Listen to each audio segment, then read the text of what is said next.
tous, j'espère que vous allez bien. Me revoici, c'est Kathleen de la chaîne Les Grimoires de Beaubaton. J'espère que vous n'êtes pas là par hasard et que vous avez envie d'en savoir plus. Aujourd'hui, nous allons parler du Pumpkin Autumn Challenge créé par Gimose. Ça se déroule du 1er septembre au 30 novembre et en fait c'est divisé en plusieurs catégories. Alors il y a 4 menus différents avec chacun 3 sous-catégories. Donc dans l'option 1, il faut valider 3 sous-catégories d'un même menu avec au moins 2 livres. Donc il y en a un qui fait 2 catégories, 2 sous-catégories. Et l'option 2, tu débloques un titre de mordu de lecture. Alors il y a le premier, c'est Une fin de loup. Tu as lu une sous-catégorie par menu. Ça s'appelle Avoir les crocs, c'est la catégorie numéro 2 de l'option 2. Tu as lu 2 sous-catégories par menu, petit livrophage. Et ensuite, si je ne me trompe pas, c'est Un appétit de goule. Tu as lu 3 sous-catégories par menu.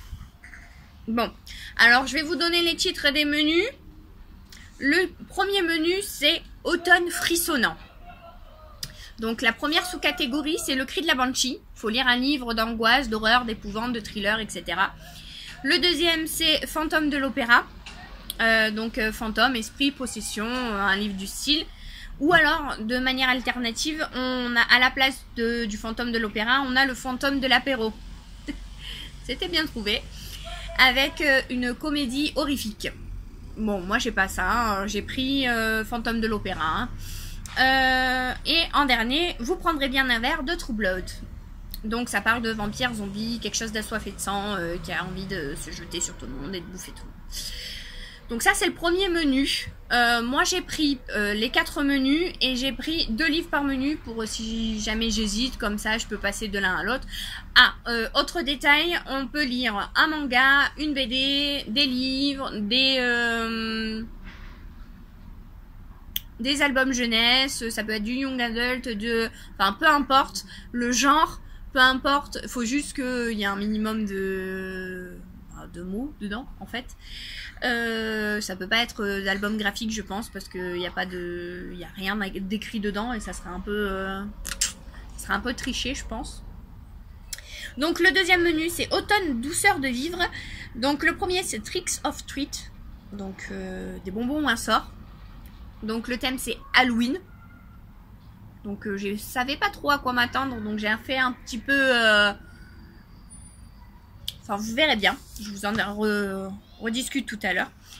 La deuxième sous-catégorie c'est Pomme au four, tasse de thé et bougie. Donc il faut un roman feel good, enfantin, romance, histoire de famille. Bon après si l'histoire elle est sur l'automne, bon, on double le livre. Donc ça nous rapporte 2 livres au lieu d'un. Et la dernière sous-catégorie, désolée je lis en même temps hein, parce que je ne l'ai pas appris par cœur malheureusement. C'est la... Alors celle-là elle est compliquée à dire. C'est La feuille d'automne emportée par le vent en ronde monotone tombant tourbillonnant. Je l'aime beaucoup, elle est sympa. Donc il faut une couverture aux couleurs de l'automne, orange, jaune, rouge ou marron. Le troisième menu, et pas des moindres, L'automne ensorcelant. Witch's Brew, de la magie dans un univers de SFFF. Science-fiction, fantasy et fantastique. Cristaux, tarot et encens. Donc ça c'est étrangeté, mystère, freaks, petit frisson, ésotérisme. Et le dernier c'est Balai pâte. Balai comme un balai. Histoire de sorcière d'hier et d'aujourd'hui, historique, classique, féminin et féminisme. Le quatrième menu, Automne enchanteur, c'est la première sous-catégorie, c'est les métamorphoses, transformation, hybride, animalité. La deuxième, c'est Clochette, grimoire et chandelle. Ça, j'ai adoré la série. Les bonnes fées sont parmi nous, petit peuple et elfes. Et après, il y a eu la dernière sous-catégorie, Au détour de Brocéliande. Donc, nature, légende, nature writing. Donc, maintenant, je vais vous présenter ma palle. Pour tout, en fait, au lieu de 12, j'ai 24 livres. À mon avis, c'est un petit peu présumé de moi-même. Mais bon, Alors, du coup, donc dans la première, donc dans le premier menu, automne frissonnant, pour le cri de la Banshee, j'ai pris La Fée des Dents de Graham Joyce aux éditions Brajlon. C'est un roman sur une petite souris qui aux États-Unis se fait appeler la Fée des Dents. Chez nous, c'est la petite souris. Et en fait, la petite souris est vraiment très très très mauvaise. Et du coup, enfin, moi, j'aime pas trop les trucs hyper angoissants, etc. Et ça a l'air plutôt pas mal flippant. Donc, j'attends de voir. Après, dans la même sous-catégorie, j'ai pris La Maison des Morts. Donc là, aux éditions Milady en hardback. De l'autre côté, c'est mieux. Peut-être que vous allez mieux me voir. Bref. Donc du coup, La Maison des Morts, c'est... je sais plus trop. C'est sur une île déserte. Il y a des jeunes qui vont mourir. Ils vont être pourchassés, etc. etc. Donc c'est un thriller, en fait. Je trouvais que ça rentrait vachement bien dans le thème Halloween. Et puis ça faisait un moment que j'avais envie de le lire, celui-là. Donc après, sur les fantômes, j'ai pris Ghost Girl. Bon, en fait, c'est une jeune fille qui... donc ça, c'est le tome 2, il me semble. Il me semble que c'est le tome 2. J'ai pris ce bouquin parce que... en fait, c'est une jeune fille qui décède et on suit son parcours pour aider d'autres gens, etc. Donc j'ai trouvé ça pas mal. Et puis ça fait un moment qu'il est dans ma palle, il commence un peu à s'abîmer, c'est dommage. Et après, j'ai enchaîné avec L'étrange vie de Nobody Owens. C'est un jeune garçon qui n'est pas un fantôme. Alors je sais pas trop si ça devrait rentrer, mais j'ai un peu galéré pour trouver des fantômes. Donc c'est un petit garçon qui est bien vivant et qui est élevé par des fantômes dans un cimetière. J'en sais pas beaucoup plus, mais c'est du Neil Gaiman et en principe il fait des choses à tomber par terre. Voilà, donc après c'était sur les zombies, les vampires et tout ce qui se fait qui bouffe un peu tout le monde. Donc du coup, hardback toujours. Je pourrais même pas vous dire l'édition. Les grandes œuvres fantastiques. Peut-être. Je sais pas trop. Donc c'est Histoire de vampire. C'est un recueil de plusieurs auteurs que vous voyez ici. Donc Conan Doyle, Dumas, Féval, Gauthier, Gogol, Hoffmann, Maupassant, Naudier, Polidori, Stoker et Tolstoï. Donc voilà. Je disais dans la catégorie toujours des vampires, etc. Est-ce qu'ils mangent? Là, nous avons Anno Dracula dans ma collection Chouchou d'amour Brajlon Stars de Kim Newman.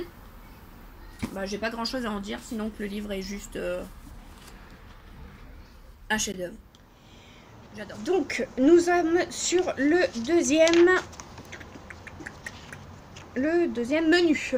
menu qui s'appelle Automne, douceur de vivre. Donc dans la sous-catégorie numéro 1, j'ai mis Sarah Normal. Pour rappeler, c'était Tricks,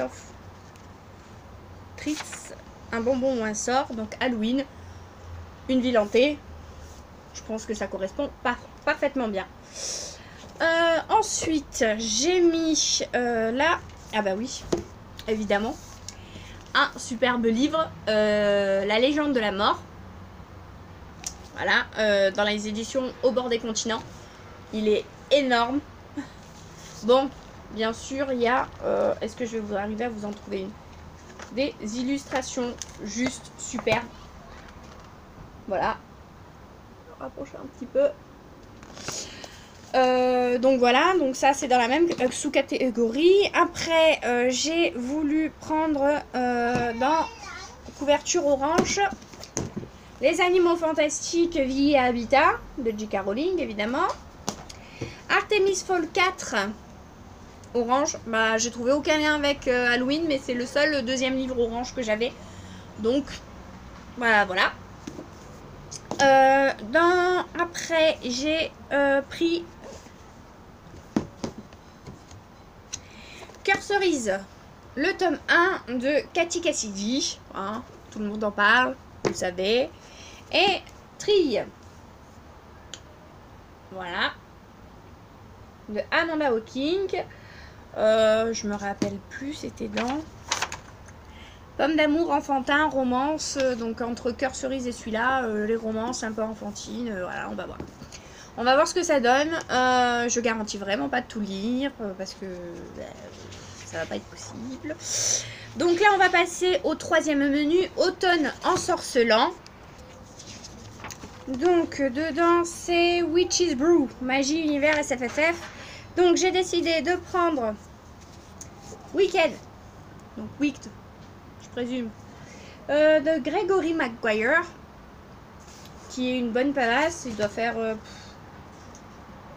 il doit faire 500 pages à peu près. Dans les éditions Bragelonne en hardback. Je pense pas qu'il soit très bon en dessous.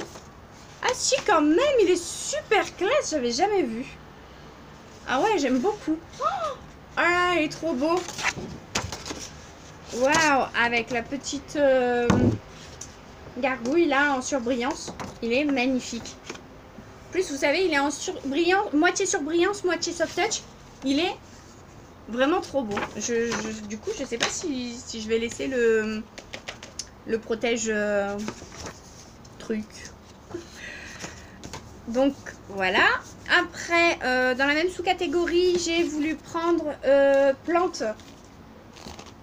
Des secrets des plantes sorcières, pardon, excusez-moi, aux éditions Au bord des continents. J'adore ces livres. C'est vraiment une collection une édition que j'adore. Donc voilà, pour ensuite être amené à, on va y arriver, alors, un très beau livre aussi, L'épouse de bois, voilà, il est vraiment superbe, il est vraiment superbe, celui-là, je suis folle amoureuse.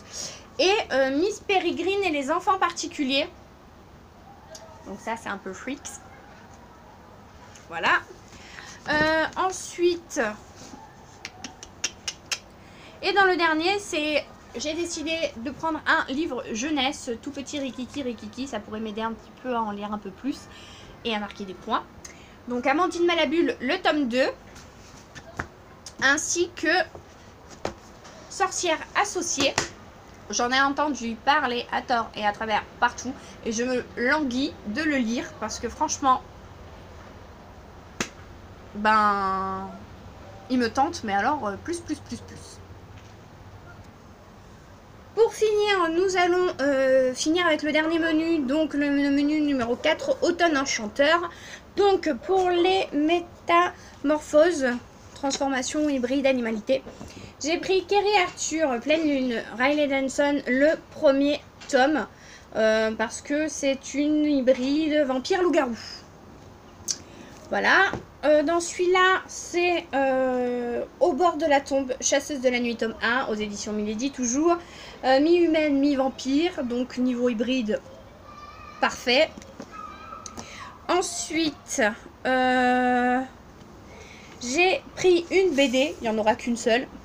C'est Les Elfes, tome 1, normalement, oui, parfait. Bah, pour les elfes, évidemment. Et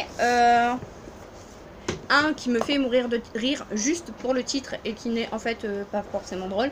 La Ménopause des fées aux éditions Bragelonne. C'est l'intégrale. Maintenant, je sais pas trop comment ça se découpe. J'ai vu qu'il y avait plusieurs parties, mais j'ai pas l'impression qu'on puisse lire qu'une seule partie. Donc ben, je le lirai en entier. Et pour finir, Contes et légendes, j'ai pris les contes de Biddle le Barde. Depuis le temps que j'avais envie de le lire, celui-là, eh ben, c'est l'occasion. Et bien évidemment, Les Dames du Lac de Marion Zimmer Bradley. Il est énorme, les pages sont ultra fines. C'est quand je vous dis que je vais pas tout lire, je suis sérieuse. Bien, ça y est, il est l'heure de nous quitter. J'ai fini les présentations des 4 menus. Je vous ai présenté 24 livres en tout. J'espère qu'ils vous ont plu. J'espère que mes vidéos vous ont plu aussi, que mon contenu et ce que je vous raconte vous intéresse. Si c'est le cas, mettez un petit plus, un petit pouce, n'importe quoi. Mettez un petit pouce. Abonnez-vous, ça fait plaisir. Et surtout, la santé, le bonheur et la joie. Allez, beaucoup d'amour. Bisous.